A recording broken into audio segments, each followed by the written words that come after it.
প্রিয় দর্শক, আজকে আপনাদের সামনে এমনই দামি একটি ইস্তেগফারের কথা শেয়ার করব। এই ইস্তেগফারটি যদি পড়েন সেটা এতটাই শক্তিশালী, এতটাই কার্যকর, এর ফজিলত শুনলে আপনি অবাক হয়ে যাবেন। এই ইস্তেগফার পড়ার কারণে আল্লাহ তাআলা আপনাকে 13টি পুরস্কার দান করবেন। সুবহানাল্লাহ। প্রিয় দর্শক, আপনাদের কাছে আমার একটি অনুরোধ হলো, ধৈর্য ধরে ভিডিওটি সম্পূর্ণ দেখুন, তাহলেই ইনশাআল্লাহ আপনি ইস্তেগফার সহ ইস্তেগফার পড়লে যে ফজিলতগুলো পাবেন সেগুলো সহজেই জানতে পারবেন। সর্বপ্রথমে আমি আপনাদেরকে যেই 13টি পুরস্কার আপনি পাবেন সেগুলো সংক্ষেপে বলে দিচ্ছি। তারপরে আমি আপনাদেরকে স্ক্রিনের মধ্যে বাংলা উচ্চারণ সহ সেই ইস্তেগফার 2টি লিখে দিব, যেন আপনারা মুখস্থ করে নিতে পারেন। তাহলে চলুন শুরু করা যাক। প্রিয় দর্শক, ইস্তেগফার পাঠ করার কারণে 13টি পুরস্কারের মধ্যে সর্বপ্রথম নম্বর পুরস্কারটি হল, ইস্তেগফার পাঠ করলে আপনার জীবনের সকল গুনাহ মাফ হয়ে যাবে। সুবহানাল্লাহ। আমরা অনেকেই ধারণা করি যে আমরা এত বেশি পাপ করেছি, আল্লাহ কি আমাদেরকে ক্ষমা করবেন?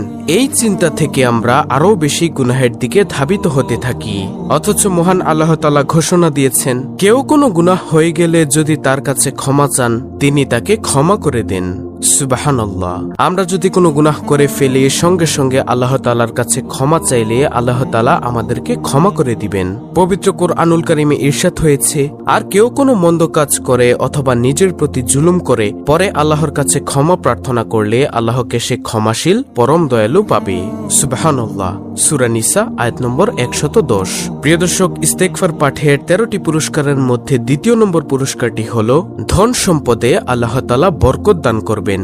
সুবহানাল্লাহ। দর্শক, এটিও কিন্তু আমাদের জীবনের জন্য খুবই গুরুত্বপূর্ণ।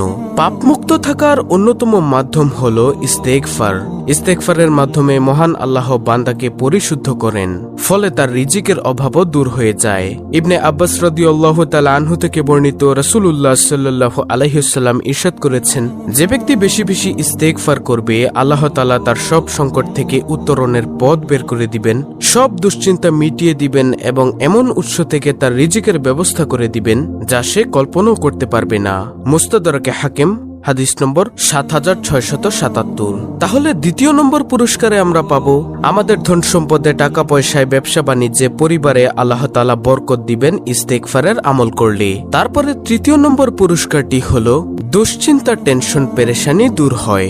রাসূলুল্লাহ সাল্লাল্লাহু আলাইহি ওয়াসাল্লাম বলেন, যে ব্যক্তি নিজের জন্য ইস্তেগফার অর্থাৎ ক্ষমা প্রার্থনা নিয়মিত করে, আল্লাহ তাকে সব দুশ্চিন্তা থেকে মুক্তি দিবেন, সব সংকীর্ণতা থেকে উদ্ধার করবেন এবং তাকে এমন ভাবে জীবিকার ব্যবস্থা করে দিবেন যা তার চিন্তার বাইরে। সুনানে নাসাই 3819 নম্বর হাদিস। তাহলে তৃতীয় নম্বর পুরস্কারে আমরা পেলাম, সব দুশ্চিন্তা পেরেশানি দূর হবে এবং সব সংকীর্ণতা থেকে আল্লাহ তাআলা উদ্ধার করবেন এবং আল্লাহ তাআলা তাকে জীবিকার ব্যবস্থা করে দিবেন যা সে কল্পনাও করতে পারবে না, তার চিন্তার বাইরে। সুবহানাল্লাহ। চতুর্থ নম্বর পুরস্কারটি হলো, আযাব গজব থেকে রক্ষা পাওয়া যায়। মানুষের পাপের কারণে যে আযাব ও গজব অবধারিত হয়ে গিয়েছিল তা আল্লাহ তাআলা দূর করে দিবেন। অর্থাৎ আপনি একটি পাপ করেছেন, এখন আল্লাহ তাআলা আপনার পাপের কারণে যে আযাব গজব লিখে রেখেছিল সেগুলো আল্লাহ তাআলা দূর করে দিবেন এই ইস্তেগফারের আমলে। সুবহানাল্লাহ। তারপরে পঞ্চম নম্বর পুরস্কার, বিপদ আপদ, বালা মুসিবত দূর হয়। মহান আল্লাহ তাআলা মাঝে মাঝে বান্দাকে তাদের পাপের শাস্তি স্বরূপ বিভিন্ন ধরনের বিপদ আপদ ও আযাব দিয়ে থাকেন, কিন্তু তারা যখন ইস্তেগফারে লিপ্ত হয়ে যায় তখন তিনি আযাব উঠিয়ে নেন। পবিত্র কোরআনে ইরশাদ হয়েছে, আর আল্লাহ এমনও নন যে তারা ক্ষমা প্রার্থনা করবে অথচ তিনি তাদেরকে শাস্তি দিবেন। সূরা আনফাল আয়াত নম্বর 33। অতএব কোন ধরনের বিপদাপদ, বালা মুসিবত দেখা দিলে মুমিনের প্রধান কাজ হলো বেশি বেশি ইস্তেগফার করা, যে ইস্তেগফারটি আমি আজকে আপনাদেরকে বলে দিব। তারপরে ষষ্ঠ নম্বর পুরস্কার, সুসন্তানের মাধ্যমে সাহায্য করবেন। বিয়ের পর সন্তান লাভের জন্য মানুষ অনেক চেষ্টা করে, কেউ মাজারে যায়, কেউ বা পরে ভণ্ডের খপ্পরে, ঈমান হারায়, আবার কেউ অর্থ খোয়ায় কিন্তু সন্তান পায় না। অথচ আল্লাহ তাআলা ইস্তেগফারের বিনিময়ে এমন সুসন্তানের প্রতিশ্রুতি দিচ্ছেন যারা মা বাবার উপকারে আসবে, তাদের সাহায্য সহযোগিতা করবে। সুবহানাল্লাহ। দর্শক, সন্তান তো সবারই আছে, কিন্তু সুসন্তান কয়জনের ঘরেই বা আছে? দেখুন প্রিয় দর্শক, ইস্তেগফারের কত দাম। এই চ্যানেলের মধ্যে ইস্তেগফার সম্পর্কিত অনেক ভিডিও আছে।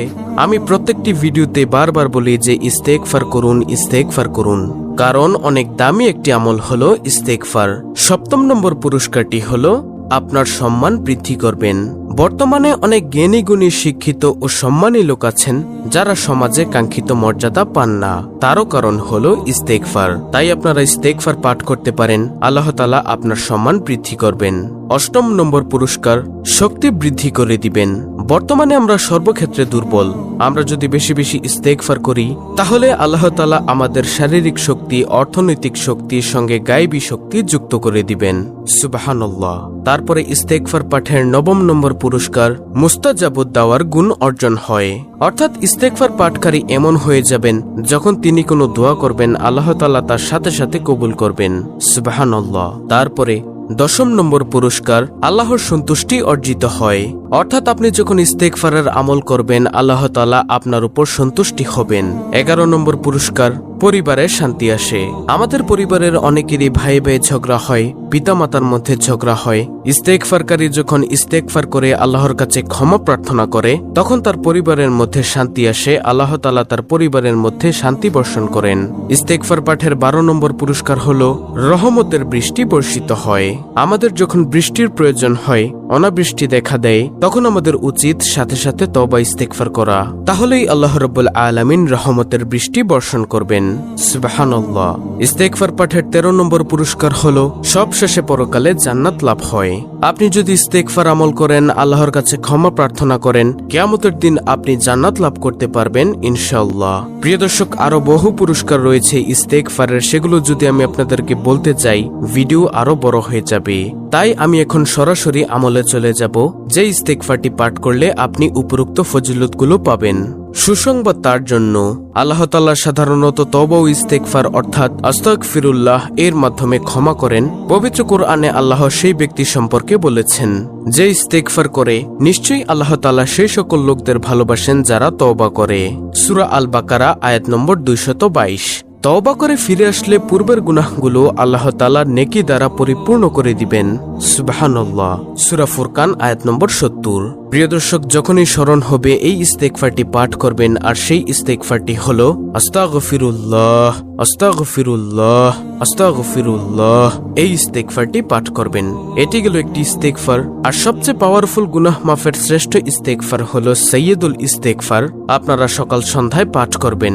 আর সেই সাইয়্যিদুল ইস্তেগফারটি হলো আল্লাহুম্মা আনতা রাব্বি লা ইলাহা ইল্লা আনতা খালাকতানি ওয়া আনা আবদুকা ওয়া আনা আলা আহদিকা ওয়া ওয়াদিকা মাসতাতু আউযু বিকা মিন শাররি মা সানাতু আবুউ লাকা বিনি'মাতিকা আলাইয়া ওয়া আবুউ লাকা বিযাম্মি ফাগফিরলি ফাইন্নাহু লা ইয়াগফিরুয যুনুবা ইল্লা আনতা।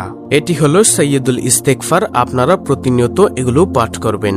সবশেষে প্রিয় দর্শক, আমরা আসুন উক্ত আমলটি করে আল্লাহর দরবার থেকে সকল গুনাহ ক্ষমা করিয়ে নেই। অত্যন্ত গুরুত্বপূর্ণ একটি ভিডিও।